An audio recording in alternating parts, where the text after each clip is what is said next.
Ajá.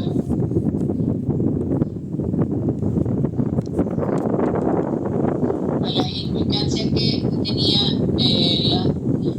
las bacterias contra algunos antibióticos específicos. Hoy vamos a ver lo que se refiere específicamente a la actividad antimicrobiana in vitro. ¿Qué significa in vitro? Todo lo que se hace fuera del cuerpo. Entonces, generalmente nosotros hacemos esta actividad con prácticamente tres finalidades. La actividad antimicrobiana in vitro la hacemos para establecer, o sea, la potencia que tiene un antibiótico, ya sea en solución. Entonces, también lo hacemos para ver la concentración del fármaco, los líquidos corporales, cuánto es la actividad cinética que presenta, si hasta dónde puede penetrar este fármaco en el tejido para ejercer su actividad antibacteriana. Y lo hacemos también para ver la susceptibilidad del microorganismo a una concentración conocida del fármaco. O sea, esto lo hacemos con la finalidad más que todo de conocer la mínima cantidad que puede ya sea inhibir o eliminar a la bacteria. Entonces, de acuerdo a esa cantidad mínima que nosotros logramos establecer a través de un antibiograma, es que nosotros el médico va a poder tomar decisiones y ajustar la cantidad de dosis para poder eliminar a una bacteria. Entonces, pero no siempre esto es específico, o sea, no siempre se da en forma que yo tomo el antibacteriano y bueno, hay muchos factores que van a interferir en la actividad antimicrobiana. Como ustedes pueden ver ahí, va a interferir el pH del ambiente, va a interferir los componentes del medio, la estabilidad que tenga el fármaco, el tamaño del inóculo del microorganismo que ingresó a nuestro cuerpo, el tiempo de incubación que se tiene, porque hemos visto que hay de 20 minutos, de 30 minutos, de varias horas, de 22, de 18 horas, entonces depende de ese tiempo de incubación, vamos a ir viendo cada uno de estos. Y la actividad metabólica de los microorganismos. Entonces, su etapa metabólica es muy importante, ya lo dijimos, para ver el desarrollo la actividad de los antibacterianos en este tipo de bacterias. Entonces, es referente a lo que es el pH del ambiente. Entonces, algunos fármacos son más activos a un pH ácido. Por ejemplo, tenemos la nitrofurantoína. La nitrofurantoína actúa mejor a un pH alcalino. Entonces, y tenemos los aminoglucósidos a un pH ácido, perdón. Entonces, la nitrofurantoína actúa mejor a un pH ácido, y en cambio los aminoglucósidos actúan mejor a un pH alcalino. Entonces, es importante establecer siempre el pH al preparar un medio de cultivo, por ejemplo. Y en nuestro organismo sabemos que un pH ácido pues, va a interferir como un pH alcalino. Los componentes del medio. Por ejemplo, el polianetol sulfonato de sodio es un componente de los caldos de hemocultivo. Entonces, los caldos de hemocultivo tienen este anticoagulante. Este anticoagulante muchas veces interfiere o inhiben algunas sustancias bactericidas. Por ejemplo, inhiben a los aminoglucósidos. Entonces, generalmente los extractos del tejido de pava, usted sabe que el ácido paraminobenzoico antagonizaba con la sulfa para su captación de ácido fólico. Entonces, generalmente estas sustancias, estas proteínas séricas, se fijan en diversos grados, ya sea se fijan a la meticilina o a la doxiciclina. Pero la adición de cloruro de sodio, o sea, un medio salado, facilita la detección de resistencia del Staphylococcus aureus a la meticilina, porque ustedes saben que Staphylococcus aureus se desarrolla generalmente en medio hipersalado. Entonces, ahí vamos a ver la estabilidad del fármaco. Ustedes saben que hay temperaturas para guardar los antibacterianos, no podemos exponerlos a mucho calor, entonces generalmente la temperatura de incubación tiene que ser exacta. Generalmente está preestablecido que los antibacterianos se tienen que guardar a menos 0 grados, entre 0 a menos 10, a menos 20, pero en el momento de la incubación tiene que ser a 35 grados. Entonces conservamos la estabilidad de los fármacos a baja temperatura y hacemos que estos atemperen antes de ser colocados para su testeo en el medio de Müller-Hilton. Y de esta manera la incubación está estandarizada a 35 grados Celsius. Entonces hay algunos antibacterianos que, por ejemplo, se estabilizan, o sea, pierden su estabilidad en altas temperaturas, y otros que están estables por periodos prolongados. O sea, la ciprofloxacina es un ejemplo de que son estables durante un periodo largo de tiempo, mientras que los aminoglucósidos no lo son, ni las penicilinas. Luego tenemos el tamaño del inóculo. Esto es un factor muy importante, porque el tamaño del inóculo en la siembra generalmente depende de la concentración y la cantidad de bacterias. A mayor concentración, si nosotros ponemos un antibacteriano a mayor concentración, significa que va a haber más cantidad de bacterias que van a atacar al antibacteriano, por lo tanto el halo se va a cerrar. No voy a ver más chico porque la cantidad del inóculo ha sido grande, no ha sido estandarizada correctamente. Entonces una población grande de bacterias va a inhibir con menos rapidez al antibacteriano. Entonces eso no se va a demostrar en el antibiograma como un halo más pequeño a lo que debería ser normalmente si el inóculo estuviera normalmente estandarizado. Entonces, ante esta situación, nosotros les vamos a ver paso a paso en lo que es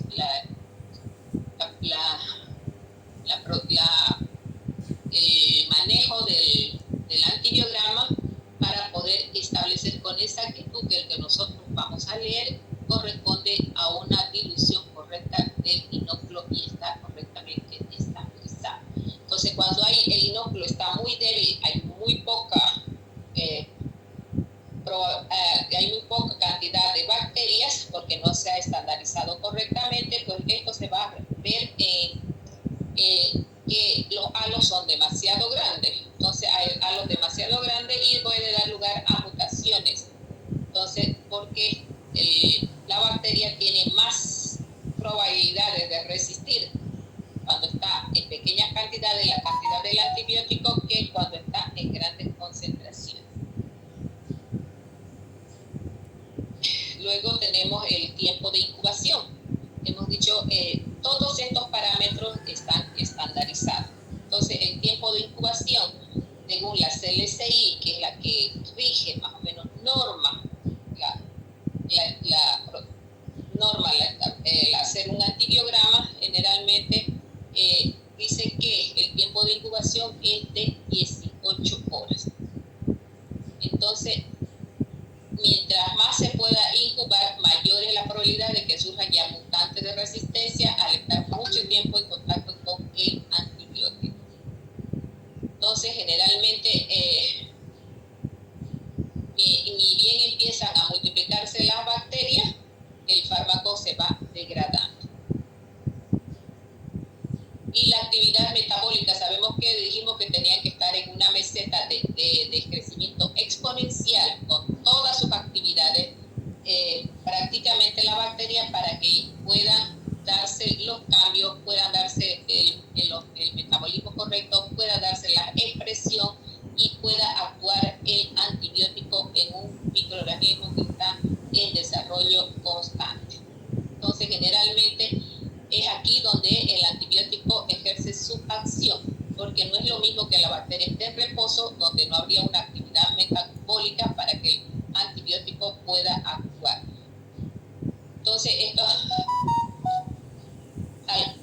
generalmente no sobreviven a un contacto prolongado y de acuerdo a la degradación del antimicrobiano, también estas se van haciendo un poco más resistentes.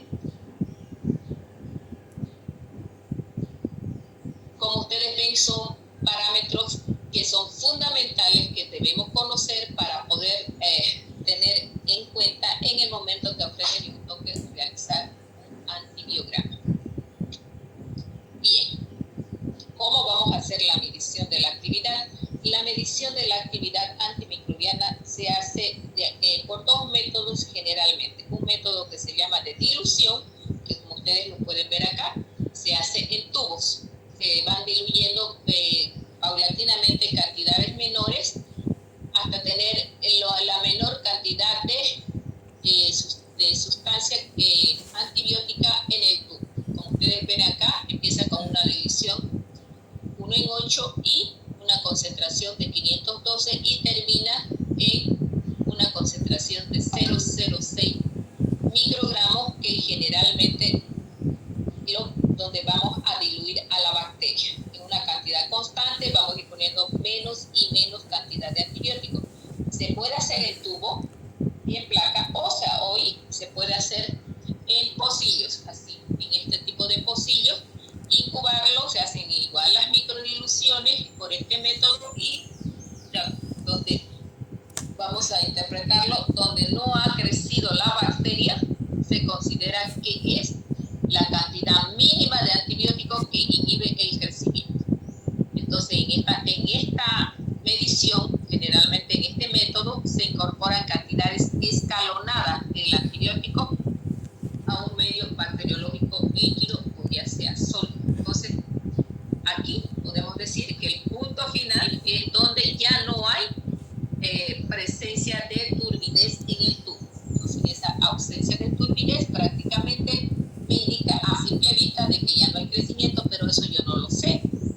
Entonces, lo que tengo que hacer una vez hechas mis diluciones es sembrar cada tubo, las últimas diluciones, donde se aparezca algo de turbidez, sembrarla. Entonces, y de acuerdo a la cantidad de antimicrobianos, pues va a ir reduciéndose la cantidad de colonias. Aquí está, con esta dilución de 1 en 8, pues tengo esta cantidad de bacterias.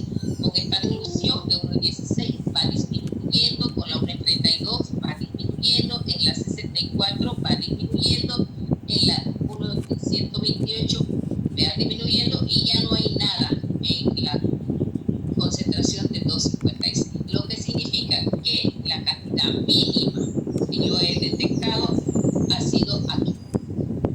Entonces aquí ya apenas hay 1, 2, 4 colonias contables, por lo tanto aquí ya puedo decir que esta es la cantidad mínima de antibiótico que corresponde a esta dilución donde se ha inhibido el crecimiento bacteriano. Entonces esta corresponde a esta dilución de 256. Entonces corresponde acá 256, esta es mi cantidad mínima que yo puedo disponer para inhibir un crecimiento bacteriano. Entonces de esa manera se hace una dilución en tubo y esto se llama SIN. Este método de dilución se llama SIN, que significa cantidad inhibitoria mínima.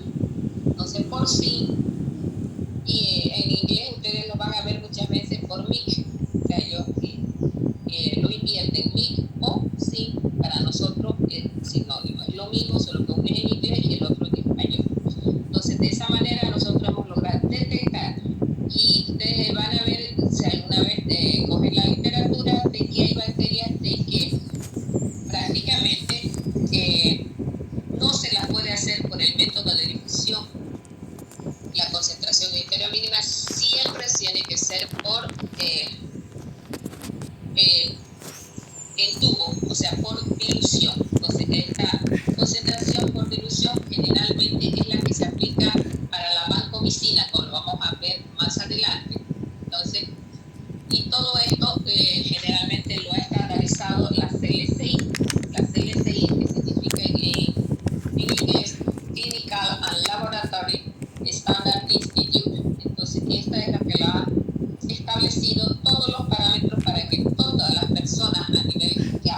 a nivel mundial están regidos bajo esta estandarización. Entonces, generalmente se hicieron talleres a nivel mundial para que cuando solicitemos las estadísticas de la resistencia en algún otro lugar, sabemos que podemos disponer de las estadísticas porque sabemos que están trabajando en forma estandarizada. Entonces, este método generalmente, como les decía, es para algunos antibióticos que no me pueda dar por el método de difusión en placa, pues yo tengo que hacer el método de difusión en caldo. Esto generalmente se hace para bacterias que son de difícil crecimiento o que no se las puede hacer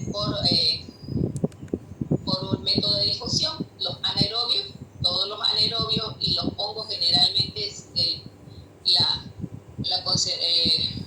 el antibiograma se hace con este método, el método en caldo, que se lo conoce normalmente.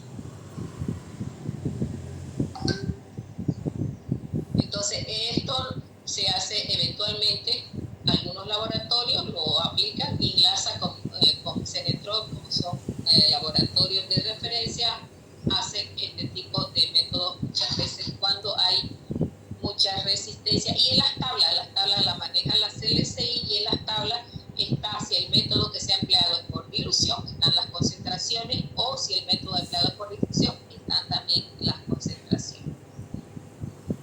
Entonces, el método de difusión, que es el que ustedes van a aplicar. Entonces, este es el método de difusión. Ustedes lo pueden ver acá. Ya así queda después de 18 horas de incubación. Después de 18 horas de incubación, y también hay este método que se conoce como zinc, pero las concentraciones están en una tira reactiva, generalmente todas las concentraciones que van degradándose del antibiótico, y están marcadas como en una regla las concentraciones. Entonces aquí está abierto, la concentración es más y va disminuyendo hasta encontrarse, converger en un punto específico donde marca la tira, y ahí uno lee los miligramos que corresponden a la cantidad mínima que se necesita para inhibir el crecimiento de una bacteria.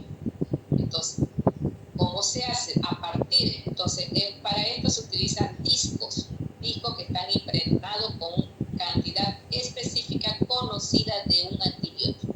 Tenemos que hay ampicilina de 10 microgramos, tenemos acitromicina o eritromicina de 5 microgramos. Entonces hay cantidades variables del antibiótico que vienen marcadas en el disco que vamos a utilizar. Entonces esto también está normado por la CLCI, está estandarizado de tal manera que todos, el que haga un antibiograma, pues se va a regir a esa normativa para poder utilizar las tablas, porque si uno no hace en forma estandarizada, no puede utilizar las tablas de la CLCI para poder interpretar los resultados que se vayan a obtener en el procedimiento. Entonces, este método, igual que el anterior, está influenciado por muchos factores físicos, químicos y de interacción entre el fármaco y los microorganismos. Entonces, generalmente el medio de cultivo que se utiliza se llama Müller-Hinton, es el Müller-Hinton, y generalmente ya es un medio que tiene todos los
uno tiene que saber qué antibacteriano va a colocar ahí, como lo hemos ido desarrollando a nivel de este curso. Entonces, una vez uno ha preparado su medio, tiene las características específicas para preparación en cada medio de cultivo, y lo que hay que cuidar es el pH, porque hemos visto que a un pH alcalino algunos antibióticos van a tener un halo más grande, o van a cerrarse, o van a alterarse por el pH del medio. Por lo tanto, el pH óptimo siempre tiene que ser entre 7.2 y 7.4. Entonces, acá nosotros vamos a hacer a partir de una, dependiendo si la colonia es más grande, si es pequeña, se va a obtener una o dos colonias y se va a hacer una suspensión, ya sea en caldo BHI o en solución fisiológica estéril, para hacer esta dilución. Entonces, al mezclar la colonia que he obtenido aquí con la suspensión, me va a dar una turbidez. Esa turbidez yo tengo que medirla, igualarla al 0,5 de una escala de McFarland. Entonces, esta escala está hecha por sulfato de bario, que me da cierta turbidez. Esa turbidez tiene que ser comparable a la escala de McFarland. Entonces, al comparar yo las escalas, prácticamente tiene que tener la misma tonalidad. No la puedo ver a trasluz, sino sobre una tarjeta de Buckingham, prácticamente que tiene rayas negras y blancas, para comparar la turbidez. Entonces, una vez comparada la turbidez, significa que ya yo puedo hacer, levantar la muestra con un hisopo, una vez ajustada a la escala de a los 0,5 de McFarland, con un hisopo impregno, inclino y aprieto para eliminar el exceso de líquido, y hago mi siembra masiva confluente en el agar de Müller-Fink. Entonces agarro, hago una pequeña línea acá, atravieso a forma ya sea perpendicular, horizontal, el hisopo, y empiezo a sembrar en forma continua con el hisopo de extremo a extremo. Entonces empiezo a sembrar línea por línea, generalmente voy sembrando hasta tener una siembra completa. Es hecho una primera siembra, le doy media vuelta a la caja y empiezo a hacerla, si hice en esta forma, la otra la tengo que hacer atravesando la primera siembra. Entonces empiezo atravesando la primera siembra con el hisopo, fila por fila por fila, generalmente empiezo a realizarla hasta completarla. Una vez le doy media vuelta a la caja y hago una tercera siembra en forma, atravesando las dos anteriores que hice suave. Entonces, una era así, ¿verdad? La otra era así, y esta va inclinada a las anteriores. Entonces, tengo 3 veces he pasado mi hisopo por la siembra. Una vez la he pasado, vuelco mi caja, la dejo reposar unos 3 minutos y ya tengo mis discos seleccionados, y empiezo a colocar mis discos a 2 centímetros del borde. Hago una medición a 2 centímetros del borde, como lo ven acá, a 2 centímetros del borde, y a 2 centímetros entre disco y disco. Puede ser 2 o 2,5 centímetros entre disco y disco. Entonces, una vez hecho mi siembra, que ya que me quedó así mi placa, dejo reposar, y para que una vez yo hago esto, va a absorberse el inóculo en mi medio, no va a estar navegando, va a secar un poco la superficie, y ya puedo colocar mis discos. Entonces, mis discos que he seleccionado de acuerdo a la bacteria que he identificado, pues ya voy a tener los discos que voy a colocar, y ya más o menos mido por la parte de atrás, sin abrir la caja, hago una medición prácticamente a 2 centímetros del borde y 2,5 entre discos. Cada caja debe tener 5 o 6 discos como máximo, siempre que no tengan, como ustedes ven acá, no tengan halos muy grandes. Entonces, lo que ustedes van a utilizar va a ser 5 discos, de acuerdo a la bacteria que les vayan a seleccionar. Entonces, de acuerdo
número.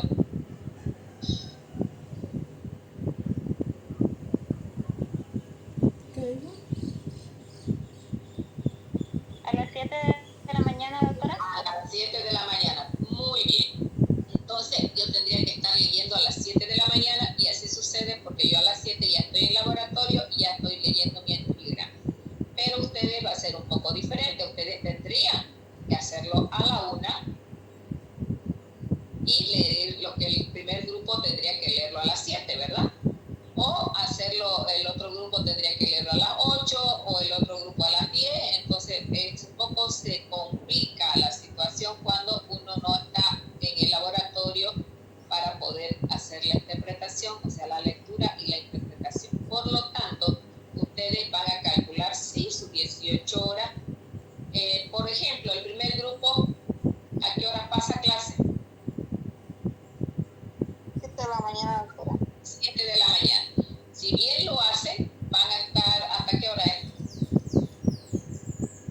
8:30. 8:30. Si bien lo hacen, van a estar guardando sus cajas a las 8:30. Entonces, ¿a qué hora tendrían que leer el día siguiente?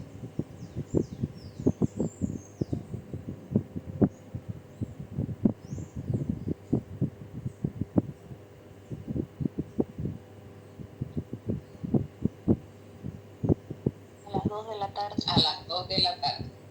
Entonces, como ven, los parámetros están estandarizados y no van a ir a las 2 de la tarde, ¿no ven? Entonces, ahí tienen que buscar con el docente una solución para poder hacer la práctica y leer en la mañana.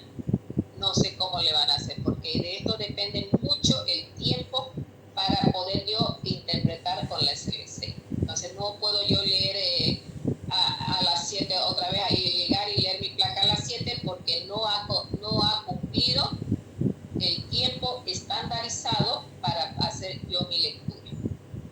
Entonces, cuando yo trabajaba en la tarde con ustedes, se procede de la siguiente manera.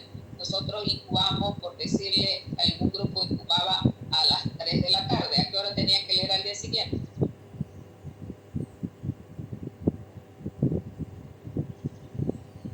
A las 9. A las 9, pero tampoco pasábamos clase conmigo a las 9. En ese caso de que yo no esté a la hora oportuna para hacer mi lectura, la puedo colocar en el refrigerador, mi caja Petri, siempre con la tapa hacia abajo, hasta la hora de la lectura, porque cuando yo coloco mi caja en la heladera, me inhibe, ahí se me paraliza prácticamente o se detiene el crecimiento de la bacteria y la actividad antimicrobiana como que cesa un poco, por lo tanto me da ese margen para yo llegar al laboratorio con los alumnos y leerla a la hora que les tocaba a cada uno. Entonces, de esa manera se puede proceder cuando uno no va a estar a la hora correcta en la lectura. Entonces, porque sí o sí se tienen que incubar 18 horas. Por lo tanto, vean ustedes el mecanismo con el doctor para hacer la lectura en 18 horas una vez incubadas o sacadas de la estufa a las 18 horas su caja.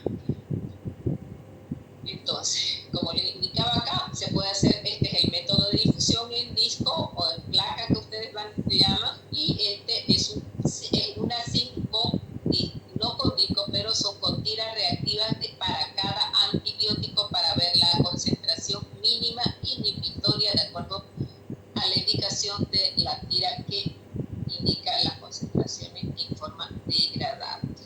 Entonces, esto es lo que ustedes van a realizar. Entonces, ustedes tienen que saber de acuerdo a la bacteria, qué antibióticos, porque tenemos los ejemplos en el cuaderno de cuáles actúan en los gram positivos y cuáles actúan para gran negativo, y vamos a ver que los que tienen mayor mecanismo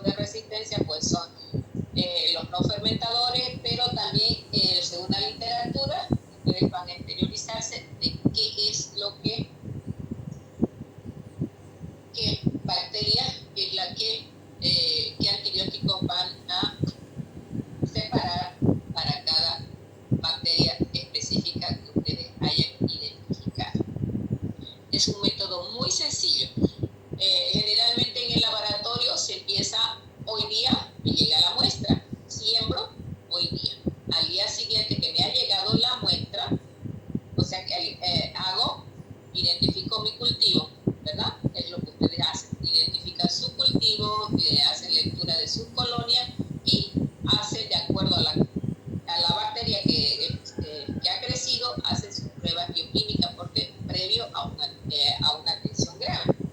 Entonces, dependiendo si es bacilo o es coco, entonces ustedes hacen sus pruebas bioquímicas dirigidas a la bacteria en sí, que se ha logrado ver con la atención de gramo.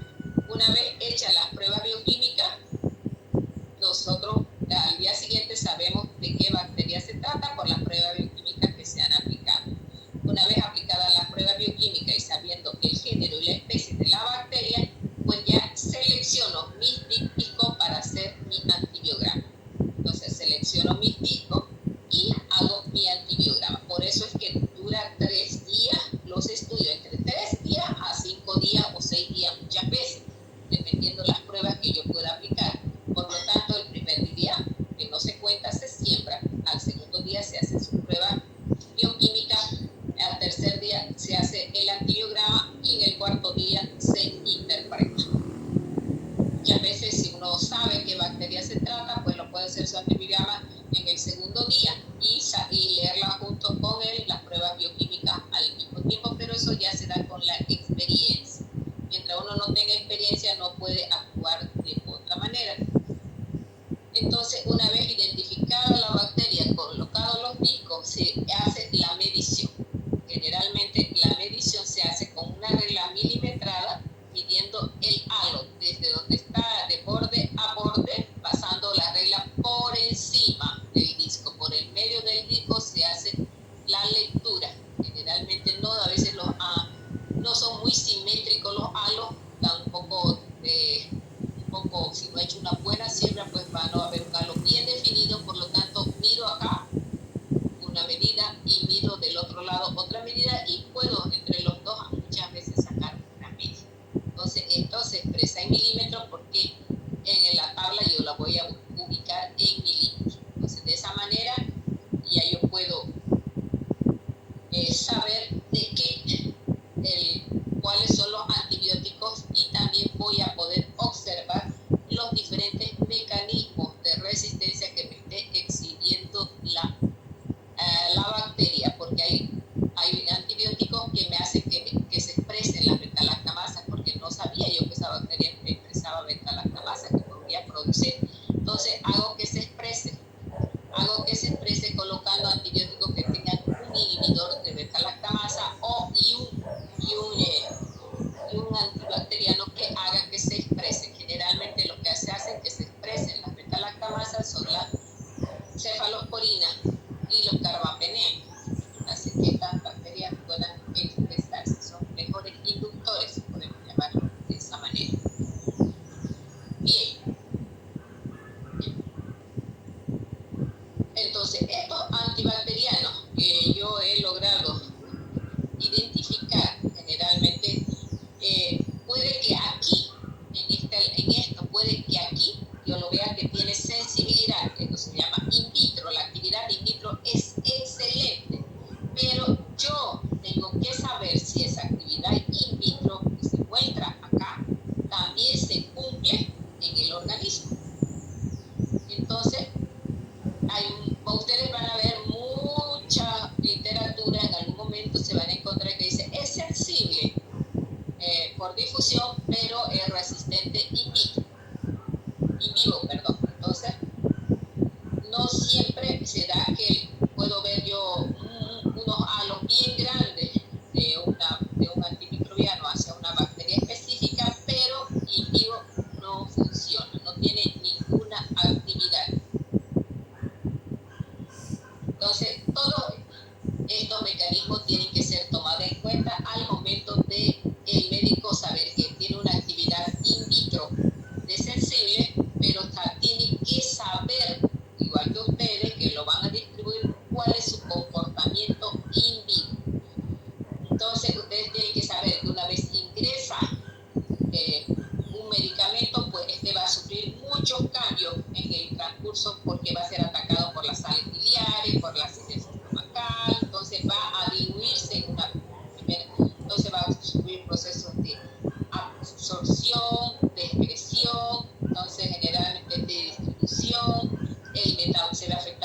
metabolismo y a los aspectos adversos como son las enzimas que van a llevar hasta llegar al sitio específico donde va a atacar a la bacteria. Entonces, esto es lo que ustedes tienen que saber y esto ustedes lo van a llevar en farmacología. A detalle, toda esta cinética la van a llevar en farmacología.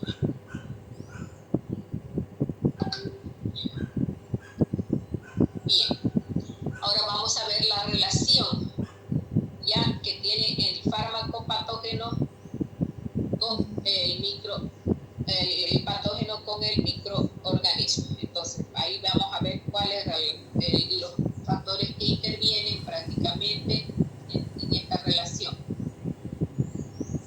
Entonces, generalmente vamos a ver los factores más importantes in vivo, ya no in vitro, sino in vivo. Entonces, el estado de la actividad metabólica. Muchos microorganismos no se encuentran metabólicamente activos y son relativamente no susceptibles a la acción del fármaco, lo que les explicaba anteriormente. Entonces, generalmente están en un ambiente prácticamente que no necesita estar metabólico o algún factor ha inhibido su crecimiento constante, por lo tanto, no va a ser afectada por el antibacteriano.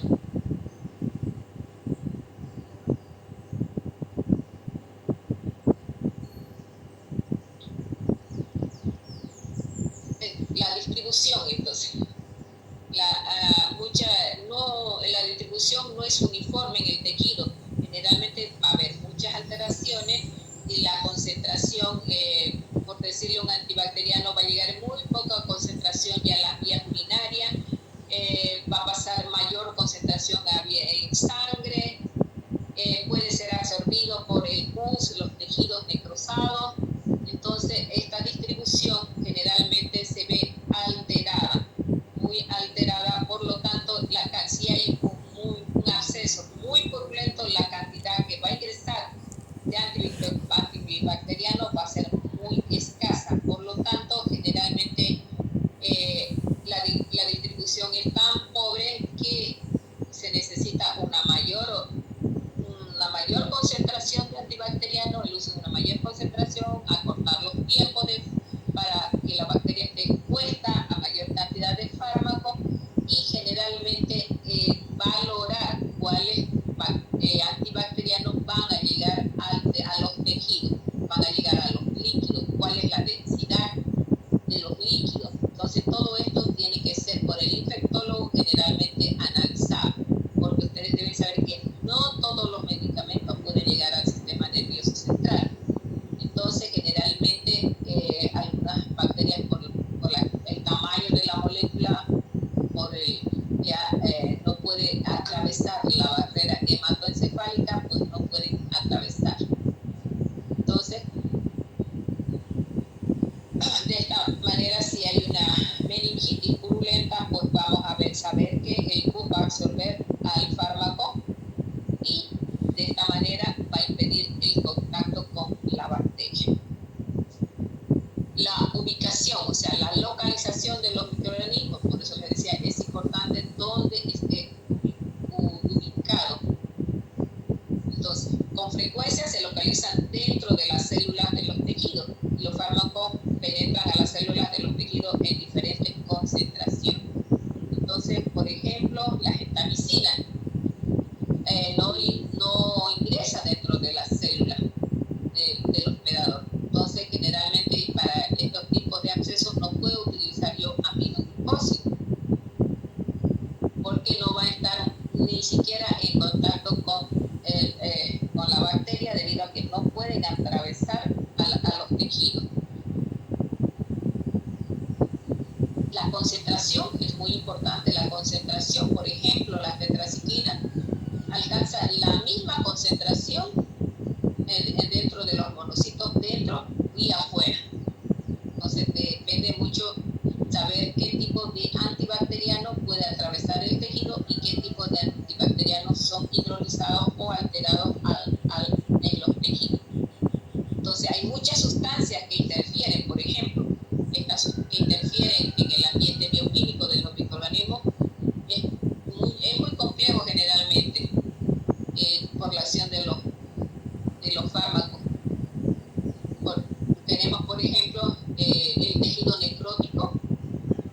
pus interfiere, las proteínas de la sangre interfieren, generalmente el pH, que ya hemos visto que o muy ácido o muy alcalino, por ejemplo, no favorecen la actuación de los aminoglucósidos, el pH es muy ácido. Entonces, de esta manera son situaciones que tienen que ser valoradas por el clínico en el momento que él tenga que elegir un antimicrobiano para cierto tipo de bacteria dependiendo de su ubicación. Tenemos la concentración. También la concentración juega un papel importante en el cuerpo en cuanto a la destrucción de los microorganismos. Entonces, generalmente, a mayor concentración va a haber mayor contacto con el microorganismo. Por eso tienen que recordar que un medicamento no va a llegar en la concentración que el médico ha prescrito al individuo. Entonces, uno de los factores que interfiere es la absorción. Varía dependiendo la vía de administración. Hay excepciones. Entonces, generalmente los microorganismos se exponen a concentraciones variables al antimicrobiano, por lo que hemos visto antes. Por todos los factores que ellos pasan, pues las concentraciones que llegan a diferentes tejidos es variable. Entonces, de esta manera, algunos van a ser atacados directamente cuando es una concentración alta y otros menos van a sobrevivir a las grandes concentraciones, porque hasta que ellos llega el antimicrobiano, pues ya está en concentraciones más diluidas.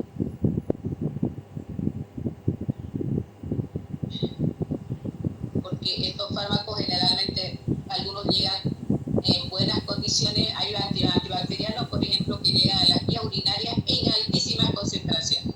Por ejemplo, tenemos las cefalosporinas de segunda generación hasta las cefalosporinas de primera generación que llegan en concentraciones altas a las vías urinarias.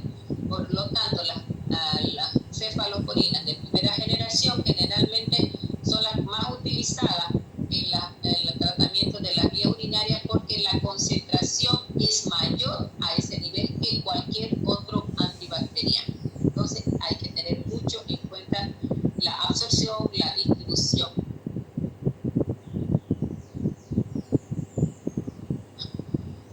Por ejemplo, los cuales serían los fármacos que llegan en mejor cantidad al sistema nervioso central, y cuáles son los que llegan a la próstata, por ejemplo, y a las vías urinarias. Por lo tanto, la concentración juega un papel muy importante al momento de saber dónde se ubica la lesión y qué antibacteriano pues va a llegar hasta ese nivel. Muchas veces los médicos saben que donde hay un absceso purulento, tienen que hacer primero ese pus, extraer ese pus para que el antibacteriano pueda penetrar y actuar, ejercer su acción bactericida o bacteriostática. Por lo tanto, muchas veces son tejidos de fibrina, entonces tienen que dar sustancias que vayan a degradar la fibrina, que vayan a sacar el pus ya sea mecánicamente drenándolo o haciendo que esto se despide para que puedan ser expulsados. Entonces, en las heridas superficiales generalmente se utilizan sustancias tópicas para poder más o menos contrarrestar los antibióticos que se encuentran a ese nivel, porque se hace previa una limpieza, se elimina todo el pus y generalmente los ungüentos o las cremas o las pomadas pues van a ir a penetrar directamente ya a la lesión y a través de aquí se absorben correctamente y hacen su acción ya sea bactericida o bacteriostática, y generalmente muchas veces son prácticamente también absorbidas hacia el torrente sanguíneo.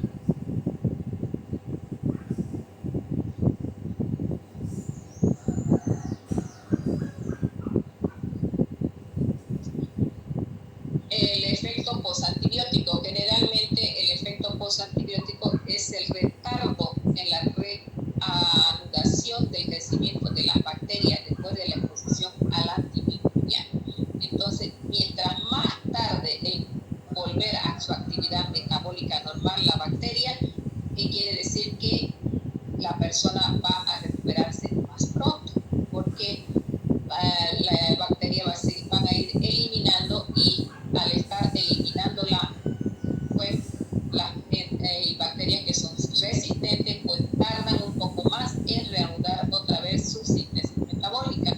Por lo tanto, el efecto postantibiótico, el resultado en este caso que se puede observar, generalmente es mostrando ya la recuperación del paciente. Generalmente hay algunos antibacterianos que muestran efectos postantibióticos por la toxicidad que presentan, porque hay algunos que no presentan tanta toxicidad selectiva como ya vimos anteriormente, y que por ejemplo tenemos los aminoglucósidos, cuyo efecto postantibiótico pues ya puede ser nefrotóxico u ototóxico. Generalmente hay algunos que no generan efectos postantibióticos, como tenemos los carbapenem, por ejemplo. Y generalmente hay otros que in vitro, generalmente se les ve el efecto postantibiótico. In vivo generalmente también muestran otro patrón contra estos antibacterianos. Hay antibióticos que tienen un efecto largo de acción, por ejemplo, y es por eso que el periodo de dosis, entre dosis, es mayor. Van a ver que hay uno que dice cada 12 horas, cada 6 horas, cada 8 horas. Es porque el efecto postantibiótico puede estar en un nivel alto, medio o casi nulo. Por eso es que las concentraciones tienen que ser ajustadas de acuerdo a la concentración media que ya se sabe, establecida científicamente, que va a estar en el cuerpo del individuo y que puede tener una acción mayor a esa concentración.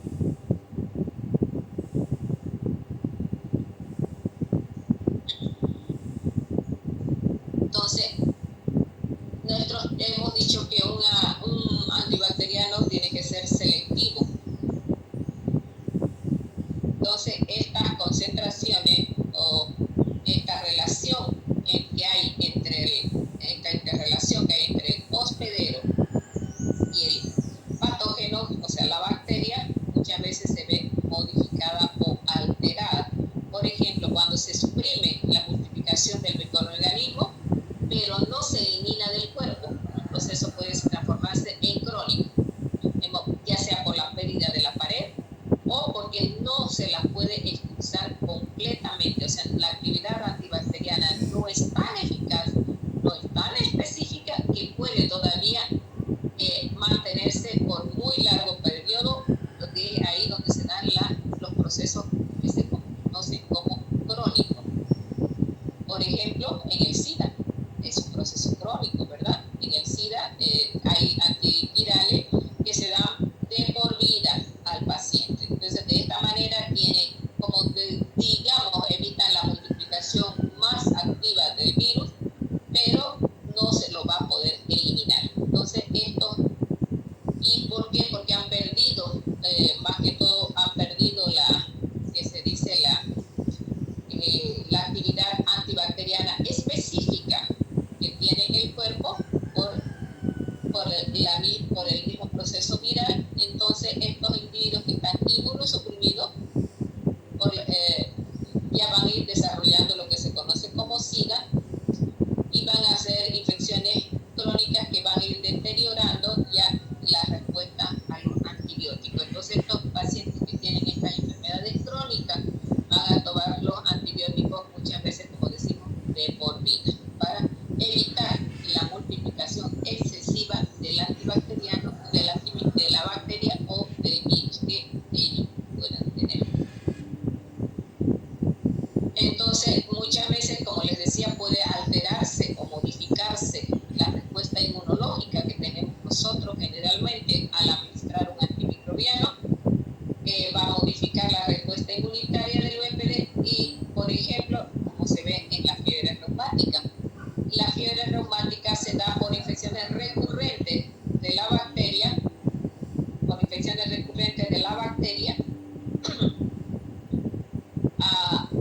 al músculo cardíaco. Entonces, generalmente hay niños que más susceptibles que están siempre resfriados, con dolor de garganta, con las amígdalas inflamadas. Estas bacterias van a ir a depositarse en el músculo cardíaco, van a depositar una toxina que va a ir alterando el funcionamiento de las válvulas cardíacas, del tejido cardíaco, y van a producir una manifestación crónica a este nivel. Entonces, ¿cómo nosotros podemos evitar estas manifestaciones crónicas? Generalmente inhibiendo, o sea, matando, destruyendo a la bacteria para que no pueda producir esta toxina, y que el cuerpo no la puede destruir porque la reconoce como no propia. Los anticuerpos que se forman contra esta toxina, que generan los estreptococos beta-hemolíticos, y el cuerpo increíblemente no la reconoce como no propia y forma anticuerpos para destruir nuestros propios anticuerpos. Entonces, de esa manera es que se dan muchas enfermedades que se llaman autoinmunes. Entonces, al suprimir nosotros, o sea, la bacteria que produce esta toxina, pues se va a evitar la fiebre reumática. Otra alteración que pueden tener los antibacterianos es prácticamente la alteración de la flora bacteriana, que esto es algo que vemos muy comúnmente, la modificación de la flora bacteriana, nuestra microbiota normal. Entonces, cuando nosotros tenemos un tratamiento por la infección urinaria, pues vamos a eliminar parte de nuestra microflora normal. Cuando nosotros tenemos una salmonelosis, vamos a eliminar parte de nuestra flora normal con el antibacteriano. Entonces, eliminamos la flora normal en ciertas regiones del cuerpo humano, y esto hace que las bacterias que son resistentes puedan volverse oportunistas y desarrollarse en gran cantidad, pues, y causarnos una infección agregada. Entonces, generalmente creamos un desequilibrio, podemos decirlo, y creamos otro tipo de enfermedad, como ser, vamos a dar algunos ejemplos, en el uso ya indiscriminado que nosotros hacemos de los antibacterianos. Entonces, al modificar la microbiota normal en algunos pacientes, pues vamos a poder causar hipersensibilidad. O sea, que el antibiótico generalmente me pueda causar alergias, tipo de una anafilaxia, una hipersensibilidad, trastornos hematológicos, porque mi sangre me alteró mi glóbulo blanco, mi glóbulo rojo, puede causar efectos adversos, ya sea hepáticos, vasculares y renales. Entonces, estas bacterias generalmente pueden causar el uso ya, la modificación, el riesgo del uso indiscriminado del antibiótico, o el riesgo, la modificación de la microbiota, puede ya alterarme algunos metabolismos ya a nivel del organismo. Entonces, al tener yo eliminada mi microbiota, pues las bacterias generalmente pues van a sobrepoblarse y causarme ya infecciones más graves, y van haciéndose cada vez más resistentes a los antimicrobianos. Cambios en la microbiota normal del organismo, generalmente los cambios, como hemos dicho, se debe a que hemos suprimido una parte de la flora y damos lugar a que otra pueda incorporarse en mayor cantidad. Entonces puede haber un ocultamiento, generalmente un ocultamiento de una infección grave y no ser erradicada. Generalmente eso puede darse, por ejemplo, en la salmonelosis, puedo yo erradicar una parte y no lograr erradicarla completamente y quedarse un remanente, y que pueda ir a la cronicidad con el tiempo.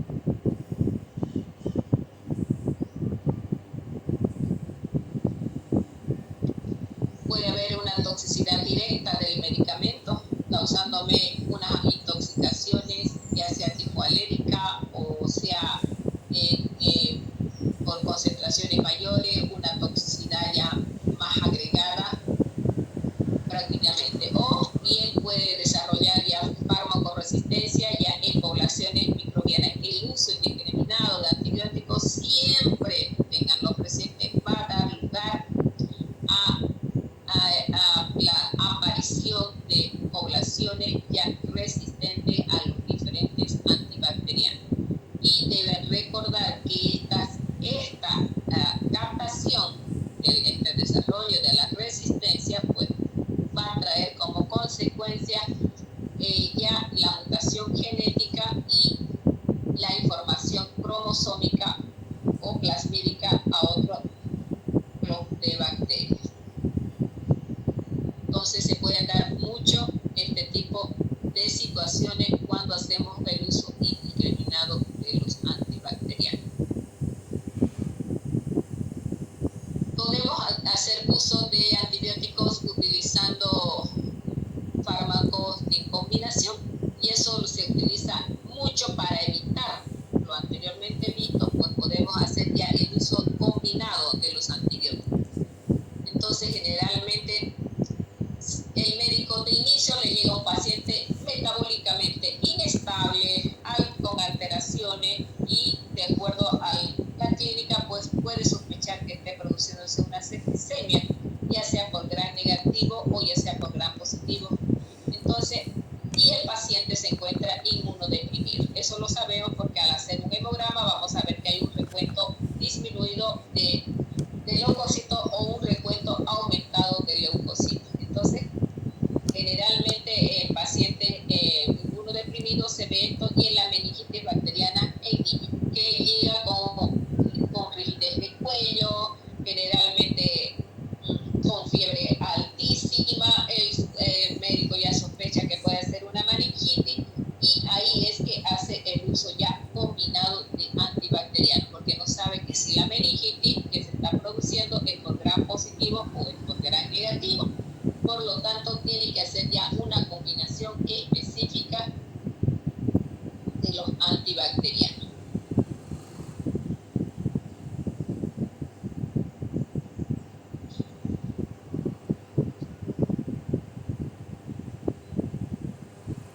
Luego, tiene que hacer el uso de antibióticos combinados generalmente para evitar el surgimiento de mutantes lo más pronto, digamos.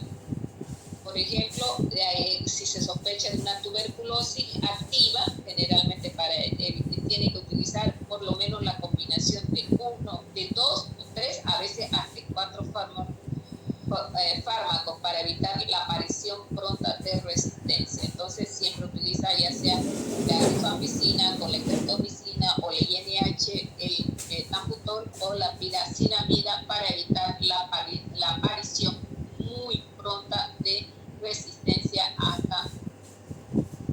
para estos antibacterianos. O sea, prácticamente prácticamente uno tiene que actuar a nivel de pared, el otro puede ir a actuar a nivel de proteínas, el otro puede a nivel de núcleo. Entonces todos en combinación van a hacer una sinergia que la vamos a ver más adelante, para evitar la producción de resistencia muy temprano de la bacteria Bacillus antimicrobiana. Entonces, generalmente también se hace la combinación de antibióticos para tratar infecciones mixtas, como les decía, muchas veces, y eso lo hemos visto ya, que puede ser una infección con un anaerobio o un anaerobio facultativo, o simplemente puede ser dos aerobios facultativos o aerobios. Entonces, siempre puede tratarse, el médico puede ver que pueda tratarse de muchas bacterias de un cultivo o de una infección mixta. Por lo tanto, ahí tiene que hacer el uso de 2 antibióticos. Entonces, generalmente también hace el uso de dos o tres antibacterianos para obtener una sinergia bactericida y proporcionar una acción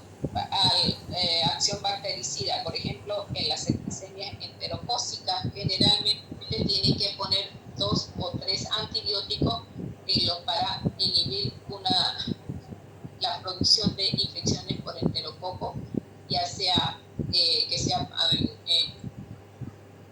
en la cirugía o la infección se sospecha que es por enterococo o se ha identificado en el desarrollo del cultivo que se ha producido que la infección es ya específica por un enterococo. Entonces, de esta manera es que se trabaja en combinación con los antibióticos.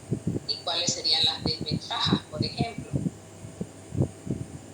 Generalmente el médico dice directamente es su manera de actuar.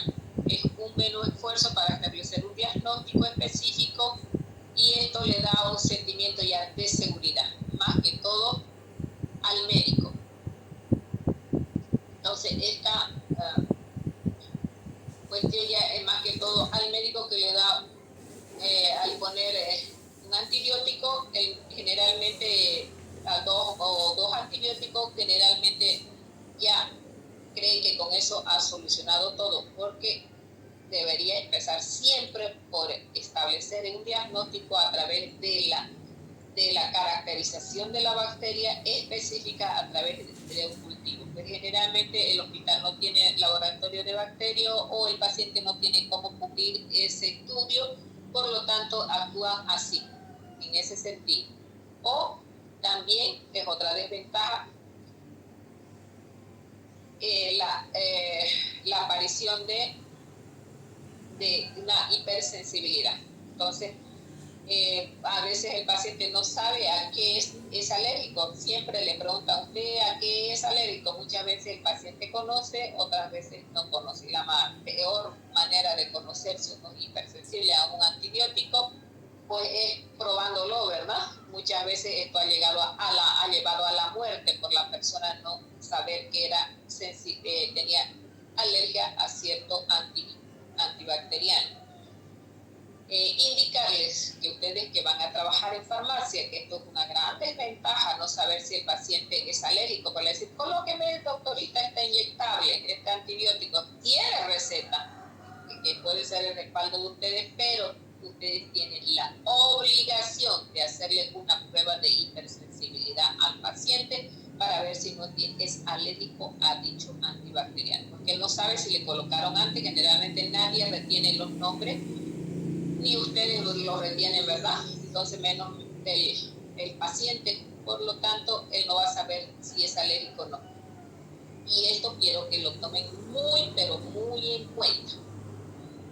Una dosis muchas veces no causa una alergia específica aguda, sino sensibiliza al paciente, lo sensibiliza a cierto antibiótico. Puede que tenga un pequeño hormigueo, una pequeña inflamación, o la lengua un poquito se le enduró, o alguna cosa haya percibido el paciente en una primera postura.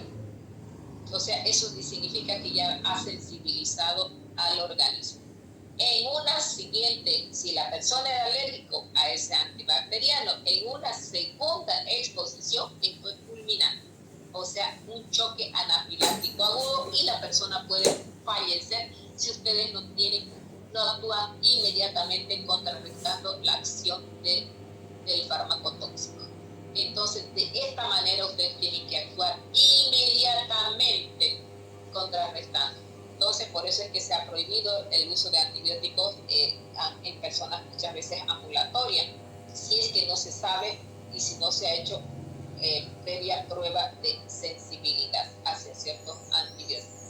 Porque puede que la persona diga, sí, ya me colocaron el anterior, esta es la segunda vez que me voy a colocar, pero ¿y qué tal que si la primera sensibilizó y no ocurrió el efecto ya alérgico agudo o el shock anafiláctico que se puede obtener en la segunda dosis? Por lo tanto, no es seguridad de que el paciente diga, ya me colocaron y no me pasó nada, porque tampoco puede haberlo percibido realmente si algún efecto le causó la primera vez, porque no fueron los síntomas tan marcados, y la segunda vez puede ser fatal. Generalmente el costo son muy elevados, es otra desventaja en el uso para combinar varios antibióticos, es muy elevado el costo, por lo tanto no puede comprarlo el paciente, no hay, debido al costo no llega nosotros sabemos que en Bolivia no existen medicamentos que son de costo muy elevado, por ejemplo.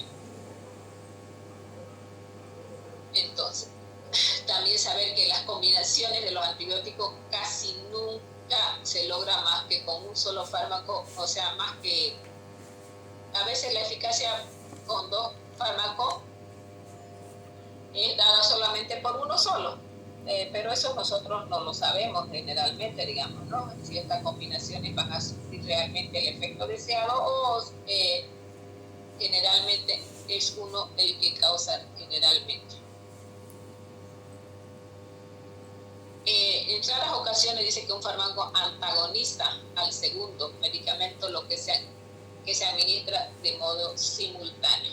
Entonces, generalmente, rara vez un fármaco le va a obstaculizar, digamos, la acción del otro, va a ser antagonista del otro. Entonces, si es que se suministran juntos, eso uno tiene que ver cuáles antibacterianos son antagonistas y cuáles son sinérgicos, digamos, que me van a potencializar y otros me van a obstruir. No sé si quieren quedar acá o avanzamos un poquito más, porque estamos... Hasta aquí, doctora. Ya, mañana terminamos sí o sí con lo que falte, vamos a correr un poco más porque es harto lo que falta todavía, pero vamos a mañana a continuar.